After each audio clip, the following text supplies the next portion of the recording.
우리 오늘 이 날은 우리 선한열매교회에 있어서 중요한 날입니다.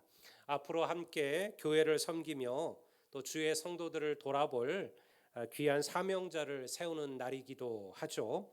특별히 이번에 임직을 받는 이들은 교회가 농성동으로 이전하고 또 선한열매교회로 이름을 바꾼 이래 처음으로 세워지는 그러한 사역자들이기도 합니다. 오늘 여러분 아까 말씀드린 것처럼 오늘 투표에 모든 성도들이 함께 참여하셔야만 합니다. 내가 투표에 참여 안 해도 되시겠지, 될 겁니다. 하지만 우리가 투표에 참여한다는 것은 이제 우리가 앞으로 세워진 이 중직들을 존경하며 사랑하며 함께 섬기며 함께 도우며 우리가 하나님의 일을 함께 하겠습니다. 우리가 잊지 않고 그들을 위하여 기도하겠습니다. 라는 고백이에요. 그게 여러분들 우리 교회가 하는 중직의 투표의 자리입니다. 여러분들 그런 마음으로 함께 하시고요. 반대표가 있을 수도 있겠죠. 참 사람들이 마음이라는 게 저희들이 이제 예전에도 제가 교회에서 투표를 해보면 거의 대부분 이제 찬성표가 나와요. 왜냐하면 그 기준을 갖춰서 당에서 확인해서 올리신 분들이기 때문에 대부분 나와요. 한 100명 모이면 거의 대부분 투표가 찬성표 나오는데 꼭 뭐 몇 표, 한두 표, 두세 표가 반대표가 나올 때가 있어요. 그럼 이제 그것 때문에 스트레스를 받는 거예요. 그러실 필요 없습니다.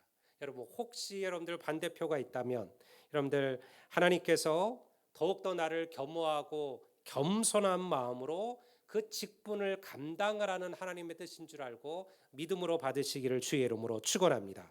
저는 오늘 교회의 직분의 중요함과 그리고 그 직분을 감당해야 되는 이들의 마음가짐과 그리고 앞으로 또한 이러한 직분을 사모하는 이들 그리고 그들과 함께 믿음의 길을 걸어가야 할 우리 모든 성도들을 위하여 이 말씀을 나누고자 합니다. 우리 교회 표가 뭐죠? 우리 교회 표. 예, 우리 이제 보면 교회 표는 주님의 마음에 합한 교회. 이거는 바뀌지 않는 표예요. 우리 교회가 존재하는 한 우리 교회는 주님의 마음에 합한 교회가 되는 것. 이것이 우리 교회의 표입니다. 목회 표는 이번 1년을 우리가 붙들고 가는 표예요. 우리가 하나님의 아는 일에 힘쓰는 교회. 그래서 우리가 성경 통독이나 암송이나 계속 우리가 이번에 이렇게 하는 이유는 바로 이 목회표에 우리가 교회가 힘쓰기 위하여 하는 일들입니다. 하나님 주님의 마음에 합한 교회, 하나님을 기쁘시게 하는 교회, 또 하나님을 알아가는 교회. 여러분 이 표에 가장 합당했던 교회를 찾으라면 그것은 아마도 예루살렘에 세워졌던 초대교회였을 겁니다. 물론 예루살렘에 세워진 초대교회가 아무런 문제가 없었기 때문이 아니에요. 그들 안에도 다툼이 있었고 분열이 있었고 나누어짐도 있었습니다. 이단도 나타나기 시작했고요. 그리고 사도들에게 대항하는 사람들도 나타났어요. 그럼에도 불구하고 성경은 예루살렘 교회 초대교회에 대하여 이렇게 기록하죠. 사도행전 2장 46절에서 47절까지를 제가 읽어보겠습니다. 초대교회를 설명한 구절이에요. 날마다 마음을 같이하여 성전에 모이기를 힘쓰고 집에서 떡을 떼며 기쁨과 순전한 마음으로 음식을 먹고 하나님을 찬미하며 온 백성에게 칭송을 받으니 주께서 구원받는 사람을 날마다 더하게 하시니라. 성도 여러분, 우리 선한열매교회 안에도 이러한 은혜가 나타나게 되기를 주의 이름으로 축원합니다. 이런 교회가 우리가 꿈꾸는 교회죠. 우리가 이런 교회를 건강한 교회라고 부르는 거예요. 교회의 목적은 큰 교회가 되는 게 아니에요. 교회의 목적은요, 건강한 교회가 되는 거예요. 하나님을 기쁘시게 하는 교회죠. 큰 교회라고 해서 하나님을 기쁘시게 하는 게 아니에요. 하나님의 마음에 합한 게 아니에요. 여러분 작아도 건강한 교회가 있어요. 작아도 큰 일을 감당하는 교회가 있어요. 여러분 우리가 정말로 꿈꿔야 될 교회, 우리가 소망하는 교회, 우리 선한열매교회가 이러한 교회가 되기를 여러분 기도해 주시기를 주의 이름으로 축원합니다. 교회는 세상의 조직과 좀 달라요. 친목 단체가 아닙니다. 그럼에도 불구하고요. 어떠한 단체보다도 끈끈하며 서로 사랑하며 그리고 한 마음이 되는 것이 교회예요. 그러니 그렇게 되면 교회가 참 건강한데 그렇게 되지 못하면 교회가 세상에 조롱을 당하고 비난을 당하는 겁니다. 교회의 침묵은 단순히 재미를 위한 침묵이 아니에요. 우리가 교회에 모여서 교제하자, 침묵하자고 말할 때 그 침묵이 매일같이 밥 먹고 어디 좋은 데 가고 구경 가고 꽃놀이 가고 이것이 전부냐? 아니에요. 우리는 꽃놀이 갈 수 있고 우리는 맛있는 거 먹으러 갈 수 있고 우리는 뭐든지 할 수 있어요. 그러나 여러분 그것을 통하여 주의 영광을 드러내고 그리고 우리가 그리스도 안에서 서로의 아픔과 기쁨을 나누는 교제가 되기를 주의 이름으로 축원합니다. 기도와 말씀으로 삶에 나타난 하나님의 인도하심과 보호하심을 서로 나누는 게 교회가 말하는 침묵이에요. 여러분 그래서 믿음으로 여러분 연결된 관계는요 끈끈해요.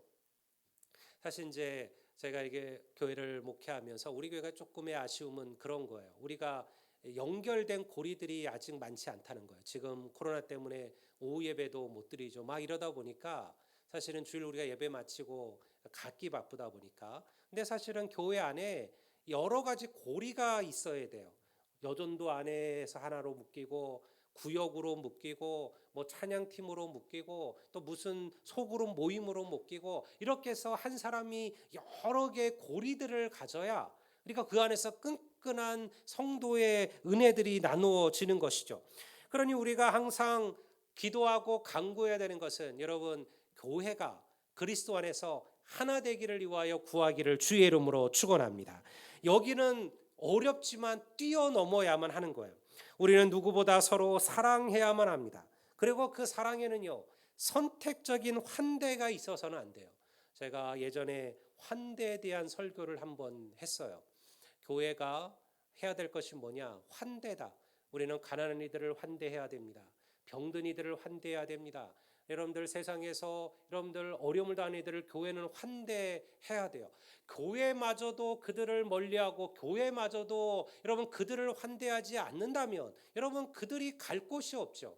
교회는 모든 이들을 환대하는 것이 교회가 해야 될 사명들이에요. 그래서 교회 안에는 죄인들이 있습니다. 교회 안에는 문제 있는 이들도 와요. 여러분 우리가 그런 이들을 너희들은 필요 없다라고 끊어낼 수 없다라는 거예요. 그거는 교회만이 할 수 있는 일이에요. 때론 그것 때문에 어려움도 생깁니다. 문제도 생기죠. 그럼에도 교회는요 모든 이들을 환대해야만 합니다. 문제는요 여러분 그 사랑에 선택적인 사랑과 환대가 있어서는 안 된다라는 거예요. 우리는 부유하든 가난하든 병들었든 건강하든 높은 지에 있든 낮은 지에 있든 그 모든 것을 뛰어넘어서 우리가 그리스도 안에서 서로 사랑할 수 있는 교회가 되기를 주의 이름으로 축원합니다. 이것이 주님이 우리에게 가르쳐 주신 사랑이에요. 어떤 교회가 주님의 마음이 합한 교회일까요? 마음을 같이하여 모이기를 힘쓰는 교회입니다. 기쁨과 순전한 마음으로 교제하며 하나님을 찬미하는 교회죠. 같은 성도들에게뿐만 아니라 하나님을 알지 못하는 이들에게도 칭찬을 받는 교회. 여러분 이런 교회를 주께서 날마다 부흥케 하실 것임을 믿습니다. 초대교회는 그렇게 부흥된 거예요. 그런데 이제 교회 안에 문제가 일어나기 시작했어요. 초대교회가 가장 중요하게 여겼던 사역 가운데 하나는 구제였습니다. 지금이야 모든 정부나 국가의 가장 중요한 국정 모토는 항상 복지입니다. 어떤 나라든 복지가 안 되면 표를 받기가 어렵죠. 솔직히 말하면 정치가들이 왜 그렇게 복지에 대해서 얘기를 할까? 그래야 표를 받을 수가 있거든요. 그러니까 새롭게 정권을 잡으려고 하는 이들마다 정부들마다 복지에 대한 얘기를 늘어놓습니다. 복지에 어마어마한 국가 예산들이 투입이 되죠. 그럼에도 불구하고 우리는 여전히 복지의 사각지대, 복지의 이 어려움에 처해 있는 이들을 우리의 주위에서 보게 된다라는 거예요. 여러분 우리의 삶이 조금 살기에 문제 없다. 내가 부유하지는 않지만 굶어 죽을 정도는 아니다. 우리 대부분 그렇게 생각하잖아요. 그런데 그렇지 않은 이들이 여전히 이 땅에도 있어요. 우리가 그걸 아셔야만 돼요.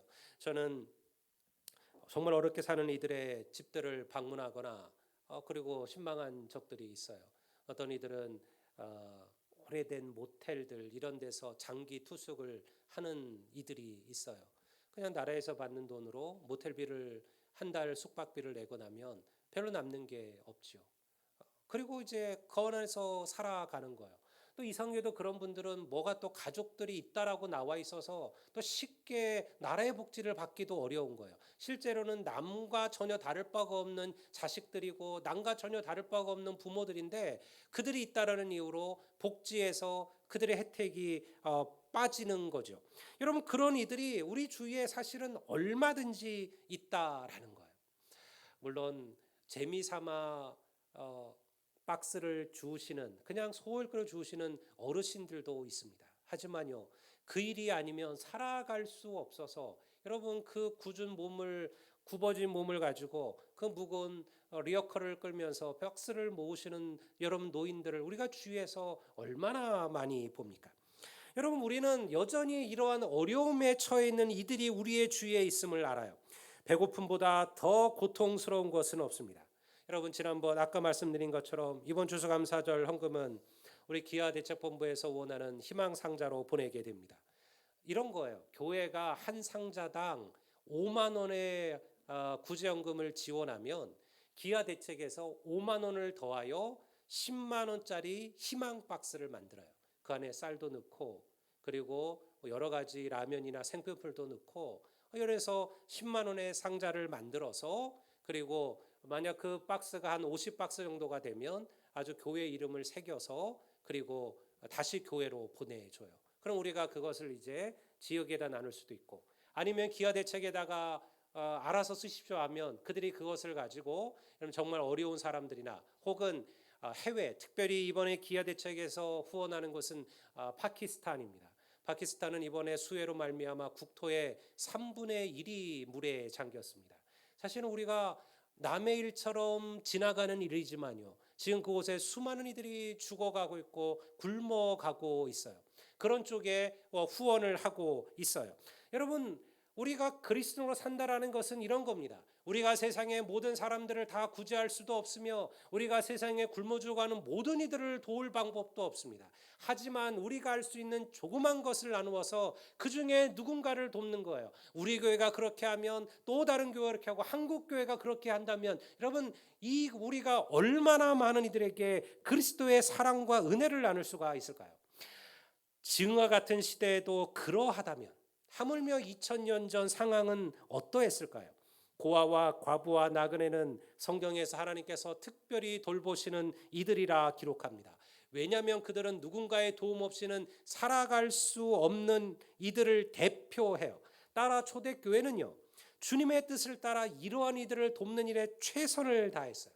그런데 교회 안에 문제가 시작되었습니다. 제가 6장 1절을 한번 읽어볼게요. 그때 제자가 더 많아졌는데 헬라파 유대인들이 자기의 과부들이 매일의 구제에 빠짐으로 히브리파 사람을 원망하니. 이게 지금 초대교회에 나오는 이야기입니다. 당시 예루살렘 교회는요 두 부류의 사람들이 있었습니다. 말 그대로 정통 유대인들, 그냥 그 예루살렘에서 크고 자란 그런 유대인들, 그리스도인들이 있었고요. 그리고 이방에서 자라고 성장한 유대인들이 초대교회 안에 있었습니다. 해마다 세계 곳곳에 유대인들의 정착지인 디아스포라에서 많은 이들이 고국으로 돌아왔어요. 말 그대로 다시 고국에 정착을 하는 거죠. 우리도 지금 나이가 들어서 미국이나 이렇게 나갔다가 나이 들면 이제 아이들 다 크고 나면 다시로 한국으로 역기어나는 분들이 많잖아요. 그래 했어요. 거기서 외국에서 크고 외국에서 자랐는데 그들이 다시 예루살렘 성전이 있는 고국으로 돌아오는 이들이 많았습니다. 근데 그러한 이들이 대부분 가난했어요. 왜냐하면 그럴 수밖에 없죠. 아무것도 없이 다시 고국으로 돌아오는 겁니다. 그런 이들이 사도들의 복음을 듣고 초대교회의 첫 그리스도인들이 되었습니다. 그들 대부분이 가난했으며 특히 남편이 없는 과부들이 많았다라는 거예요. 따라서 초대교회는요 그런 이들을 돌보는 일에 힘을 썼어요.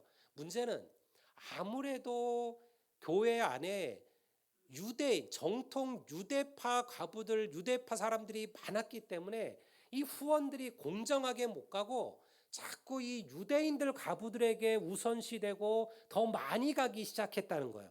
이것 때문에 헬라파 그리스도인들이 불평과 불만을 가지고 교회 안에 문제가 일어난 거죠. 섭섭함과 서운함이 그들 가운데 일어나게 된 겁니다. 그래서 12사도가 그들을 대신하여 공정하게 교회의 재정을 관리하고 그리고 성도의 구제를 담당하며 어려운 이들을 섬길 그러한 일꾼들을 뽑기로 결정을 한 거예요. 그것이 지금으로 말하면 장로님들, 안수집사님들, 권사님들을 우리 뽑게 된 거죠. 사도들의 말처럼 복음을 전하는 일들과 기도하는 일과 말씀을 가르쳐야 될 그 사도들이 그거를 못하고 구제함만 매달려야 되는 이 상황이 어려웠다라는 거예요. 그래서 교회가 이 일을 결정한 겁니다. 여러분, 여기에 교회가 중직을 뽑는 이유가 있어요. 중직은 봉사의 일을 하도록 하나님께서 세우신 자들임을 믿으시기를 바랍니다. 목회자가 말씀을 가르치고 목양의 일을 감당한다면 중직들은 배운 말씀대로 세상을 향해 섬김과 봉사의 일을 하는 이들이에요. 마음이 서운하고 상한 이들을 감싸주고 그리고 상처받는 이들을 위로하는 일들이에요. 예전에 우리 교회 저희 아버님 또 뭐 지금도 그런 교회들이 많죠. 목회자가 신방을 갈 때는 사모가 따라가는 게 아니에요. 대부분은 그 교회 권사님들이 따라가요. 몇몇 권사님들이 신방 대원이 되어서 항상 가정을 방문합니다. 그래서 권사님들은 성도들의 가정을 다 알아요. 이 가정이 어떤 가정이고 어떤 문제가 있고 어떤 어려움이 있고 재정적으로는 어떠하고 어떤 상처가 있고 아이들은 어떠하고 목회자들은 다 모를 수 있어요. 근데 권사님들이 그것을 다 얘기해 줘요. 목사님, 이 가정은 어떤 가정입니다. 자녀들이 어떠하고요. 그리고 지금 어떤 문제가 있고 어떤 어려움이 있습니다. 그래서 그 가정을 신방하고 방문하는 거죠. 사실은 우리 한국 교회를 보세요. 교회가 든든히 세워질 때는 목회자의 역할도 분명히 있어요. 하지만요, 성도들의 역할이 중요해요. 중직들의 역할이 중요해요. 여러분, 그들이 성도를 위로합니다. 성도들을 권면합니다. 그것이 권사입니다. 사람을 권하는 일이에요. 사람을 권면하는 자들이에요. 사람들을 위로하는 이들이 권사님들의 일입니다. 여러분, 장로님이나 안수집사님이나 다 마찬가지예요. 그러니 여러분, 교회가 목회자가 목회자의 사명에 충실하고 중직들이 중직의 일에 충실하면 그 교회는 하나님을 기쁘시게 하는 교회로 서게 될 줄을 믿으시기를 바랍니다. 그러면 초대교회는 어떠한 이들을 중직으로 선택했을까요? 제가 3절 말씀을 보겠습니다. 형제들아, 너희 가운데서 성령과 지혜가 충만하여 칭찬받는 사람 7을 택하라. 교회가 세운 기준은요, 딱 하나였어요. 성령과 지혜가 충만하여, 5절은 보면 믿음과 성령이 충만하여 모든 사람들에게 칭찬받는 사람. 이게 교회가 세우는 중직의 가장 중요한 기준입니다. 물론 우리가 디모데 전서를 보면요, 바울이 디모데에게 교회 장로들을 세울 때, 집사들을 세울 때 하는 쭉 기준이 나와요. 술에 임박히지 아니하며, 탐욕스럽지 아니하며, 그리고 분내지 아니하며, 여러 가지 기준들이 나와요. 근데 그 기준들이 사실은 다 어디에 연결된 거냐? 이거예요. 성령과 지혜가 충만하여, 믿음과 성령이 충만하여 칭찬받는 사람. 이들이 교회에서 중직으로 세워지는 거예요. 오늘 우리 중직 투표에 임하실 분들은 막 부담이 되죠. 나는 그럴 만한 사람이 아닌데. 여러분, 하나님께서 그럴 만한 사람으로 세우실 줄로 믿습니다. 우리가 여러분 다 충만하고 여러분들 부족함이 없어서 하나님의 일꾼이 되는 게 아니에요. 부족함이 있습니다. 문제도 있습니다. 어려움도 있습니다. 하지만 하나님께서 우리를 충성스럽게 여기셔서 이 일을 맡기시는 거예요. 그러니 믿음으로 감당하면 하나님께서 더 큰 믿음의 자리로 우리를 끌어올리실 줄을 믿습니다. 여러분, 교회는요, 하나님의 일은 믿음으로 하는 일입니다. 믿음이 충만하다는 게 뭐냐? 물론 교회는 물질도 필요하죠. 왜 물질이 필요 없을까요? 교회가 물질이 있어야 여러 가지 일들을 감당할 거 아닙니까? 또 교회 안에 세상적으로 힘 있는 사람이 있으면 나쁠 거 없죠. 교회 안에 좀 힘 있는 국회의원도 좀 있고 또 뭐 정치가들도 있고 그리고 세상에서 좀 소위 말하는 사자 달린 분들도 좀 많이 계시고 그러면 나쁠 게 뭐 있을까요?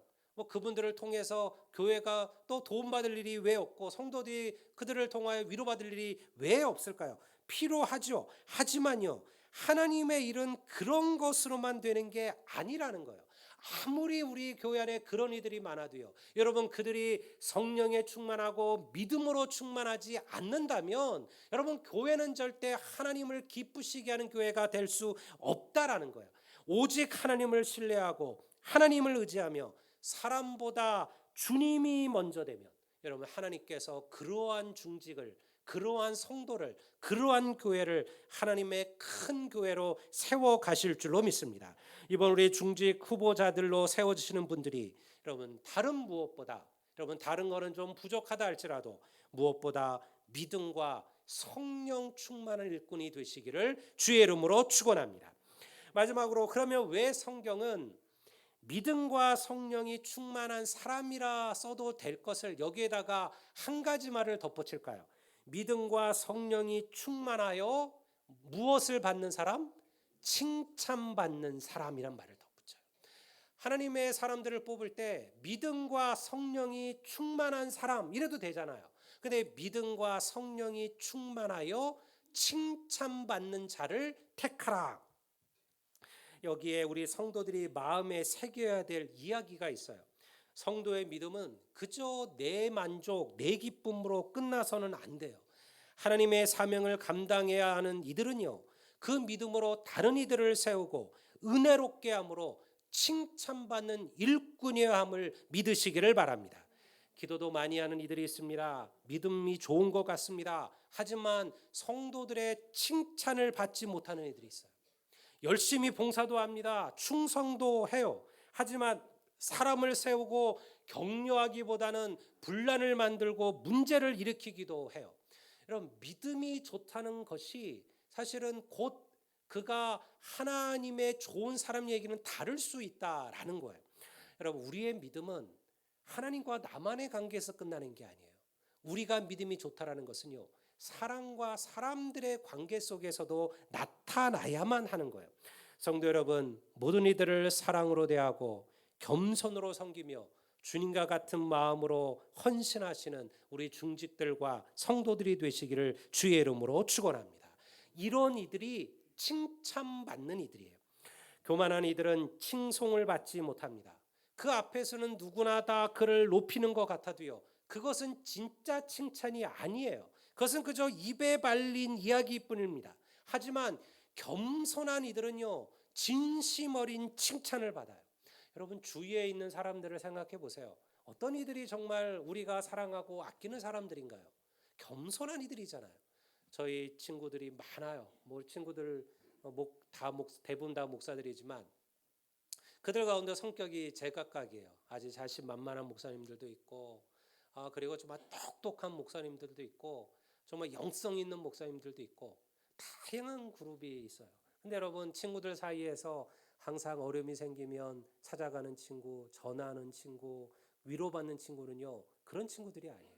겸손한 친구예요. 자기를 낮추는 친구예요. 항상 남의 얘기를 먼저 들어주는 친구예요.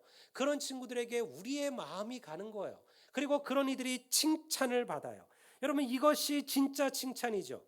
성경을 보면 베드로전서 5장 6절을 제가 한번 보겠습니다. 그러므로 하나님의 능하신 손 아래에서 겸손하라. 때가 되면 너희를 높이시리라. 여러분, 우리가 높아지려고 높아지는 게 아니에요. 겸손한 자가 되면 하나님께서 우리를 높이실 줄로 믿습니다. 그러니 여러분, 인사라는 게 겸손이에요. 겸손이라는 것을 대단하다고 생각하지 마세요. 여러분, 누구를 보든 먼저 인사하는 이들, 그가 겸손한 이들입니다. 나이가 많아도요, 내가 교회에 어떤 중직에 서 있어도 사람들을 보며, 여러분, 내가 모르는 이들을 보며 인사하면 그게 겸손이죠. 새로운 이들이 오면 반갑게 맞아주시는 거, 그게 겸손입니다. 사람들은 참 이 두 마음이 있어요. 제가 이제 교회를 옛날에 이제 결정하지 않고 그냥 교회를 다닐 때 보면, 어떤 교회를 가면 너무 귀찮게 할 때가 있어요. 어디서 왔냐, 어떻게 왔냐, 또 나올 거냐, 등록해라, 막 갖다 막 밀어붙이면서 이런 교회가 있고요. 어떤 교회는 왔는지조차 모르는 교회가 있어요.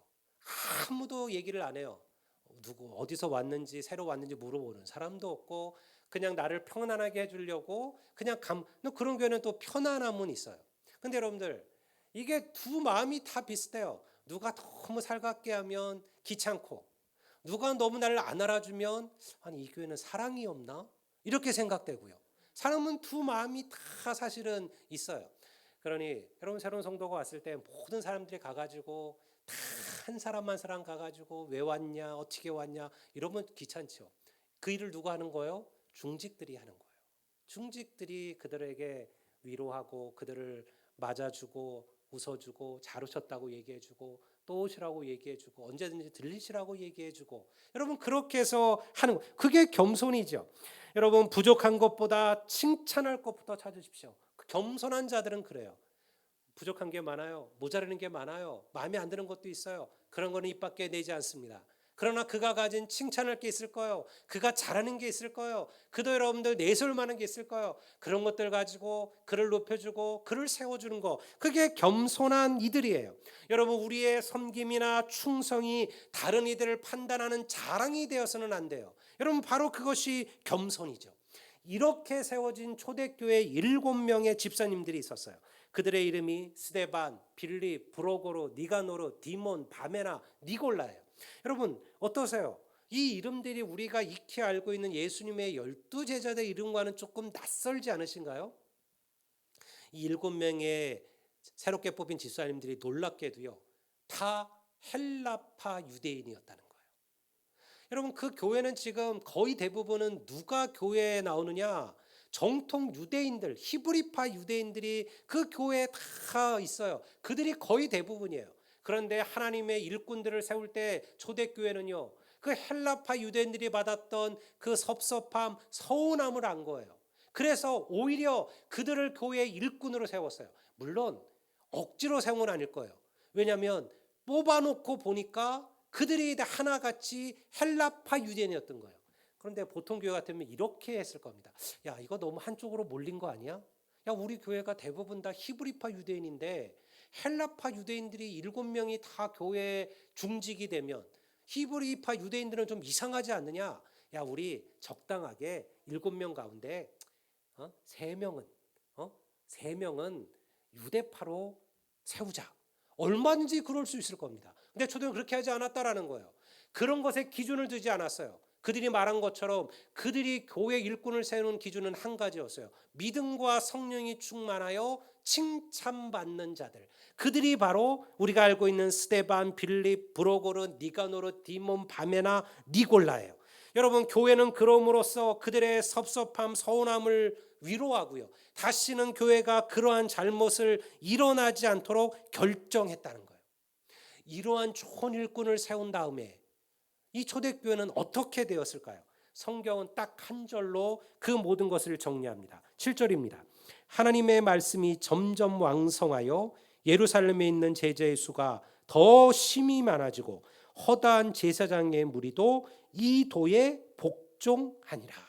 여러분 좋은 일꾼이 세워지면 반드시 하나님께서 그 교회에 큰 놀라운 부흥을 허락하실 줄을 믿습니다. 여러분 이번에 세워지는 우리 중직들을 위해서 기도해 주시고, 그리고 성도들은 그들의 나이나 직업이나 혹은 그들의 성별이 아니라 그들의 믿음과 성령의 충만으로 그들을 존경하시고 높이시기를 주의 이름으로 축원합니다. 제가 여러분의 교회에게 한 가지 부탁하는 것은, 교회는 여러분 직분으로 일하는 곳이에요. 교회 안에서 여러분들이 누군가를 호칭할 때는 반드시 직분을 사용하셔야만 합니다. 물론 여러분들이 개별적으로 바깥에서 만나서 오랫동안 함께 친분을 누려왔던 분이라면 바깥에서야 형님 동생, 언니 동생 문제될 게 하나도 없어요. 왜냐하면 저도 노예 목사님 가운데 대학 때부터 함께 기소 생활도 하고 함께 공부했던 선배 목사님들이 있어요. 저도 사적으로 만날 때는 형님 그렇게 불러요.